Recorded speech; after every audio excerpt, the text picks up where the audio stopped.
Hello everyone, and welcome to Delft Stack. If your Google Chrome browser is blocking your internet access and displaying the DNS probe finished bad config error, it usually means your local network settings or your DNS cache has become corrupted. I will show you exactly how to reset these connections and fix this block right now. Let's get started. First, the most effective way to clear out corrupted routing data on a Windows PC is to flush your local DNS cache. Click your Windows Start menu, type CMD into the search bar, right-click the command prompt application, and select Run as Administrator. Inside the black terminal window, carefully type ipconfig //flush DNS and press Enter to instantly clear the cache.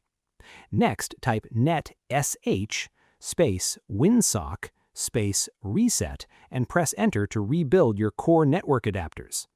Restart your computer so these deep system changes take full effect, which often resolves the connection block entirely. Next, if your internet service provider's default DNS server is actively failing or misconfigured, you can easily bypass it by using a reliable public server.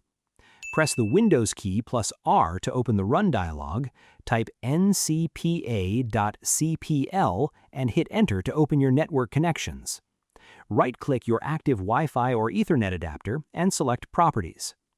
Double-click on Internet Protocol version 4 from the list. Select the option to use the following DNS server addresses and type 8.8.8.8 in the preferred box and 8.8.4.4 in the alternate box. Click OK to save your new Google DNS configuration.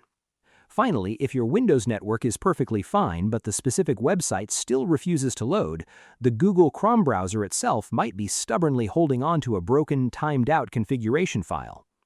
Open Google Chrome, click the three vertical dots in the top right corner, and select Settings. Scroll down to Privacy and Security, then click on Clear Browsing Data.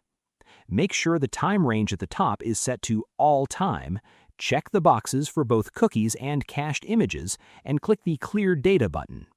This safely forces the browser to request a brand new, clean handshake connection the next time you browse. I hope you found this guide helpful.